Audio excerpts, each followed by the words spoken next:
Any comments, direct them to the entire board, not to specific board members.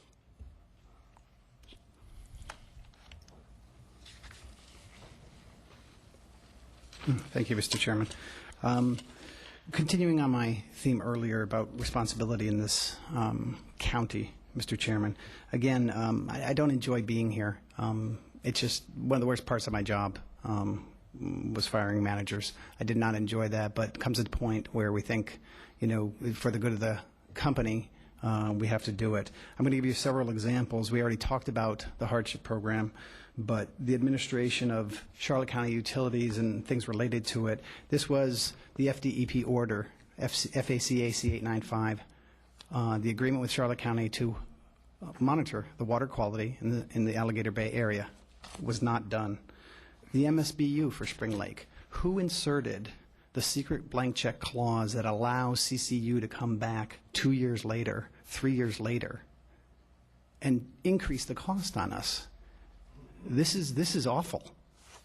Who would, if you were doing the job for Mr. Steinbrenner up in Yankee Stadium and you told him you're going to come back in a couple of years and give him the price, what would he say to you? I think you understand my meaning on that one, sir. The hardship program, not in effect. Supposedly starting January 1st, not happening. We had the interview on NBC2, which Mr. Sandrock said was just a misunderstanding. But I have his email correspondence 2 months before with Mr. Eigelhart, and he asks Mr. Eigelhart multiple times about the consent order, the consent order, the consent order. I want to be sure about the consent order. And then Mr. Eigelhart writes back to him and says, Ray, I'm a bit confused. Is there a consent order? And of course, there is no consent order. We all know there's no consent order. We had public records disclosure saying there was no consent order. And yet 2 months later, Mr. Sandrock goes in front of the NBC2 camera and says there's a consent order forcing us to put in the Spring Lake sewers.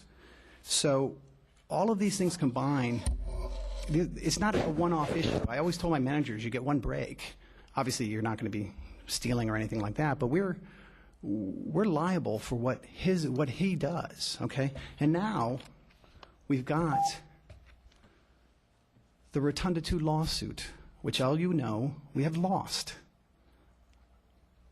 Decisions made by this board are going to, and Mr. Sandrock and the attorney as well, her advice to this board is to continue these lawsuits. How much is this going to cost us? I'm told now we might have to pay up to $100 million for this Rotunda 2 lawsuit. What does it take to get fired in this county?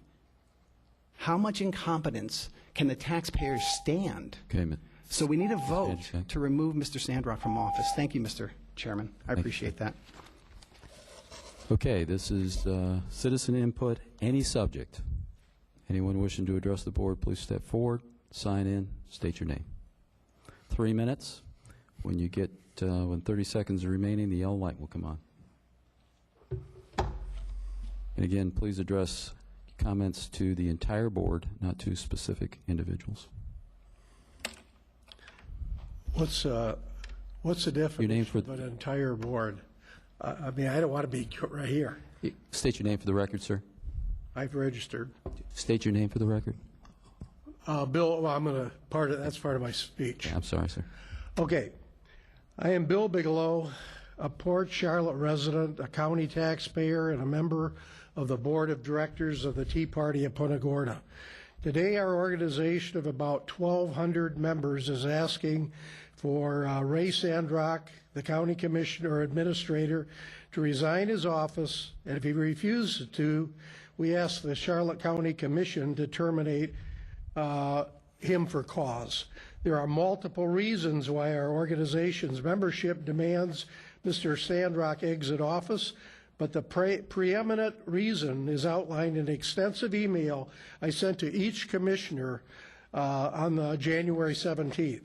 That email details the nearly 4-year history of the largest environmental disaster in the history of this county that currently is happening in Sunrise Waterway and Sunshine Lake, where the rapid growth of algae mat reaches to a level of about 10 feet and contains traces of toxic elements. Many residents living on these waters are now experiencing significant sicknesses with causation assigned to airborne elements being produced from the algae mat. Substantial evidence assembled during our one-year investigation of this problem have led us to conclude that this is an all-out, out-of-control problem that is primarily caused by Mr. Sandrock and certain of his top lieutenants that he assigned to this problem. The evidence clearly shows that such officials committed ongoing malfeasance and made mistake after mistake in trying to handle this problem. The record shows they ignored hundreds of emails received since 2009 from residents living on these waterways complaining of the rapid formation of major water pollution and bad odor emitted therefrom. They ignored the recommendations of the water quality evaluation company Atkins, which in 2011 recommended county administration quickly locate the sources causing the pollution, which then would have set the stage to utilize the best methods available to eliminate the problem. They were instrumental in drafting the Pro-Lime water dredging contract in 2013, which included several badly worded conflicting terms and conditions that subsequently became sources for several contract performance disputes. I got a lot more, so I'll go right to the bottom. I don't know Mr. Sandrock. I never met him. I don't have a personal axe to grind with him. However, our organization, based on the prima facie evidence uncovered, and we've uncovered, challenging the way he and his people have badly handled management. Ms. Bigelow? Sorry, sir. All right. I'm interrupt. I'm This sorry. is, I will send you a copy of this whole thing. Thank you, sir. Okay, this is citizens' input, any subject. Anyone else wishing to address the board, please step forward, sign in, state your name. Okay, seeing no one else, move off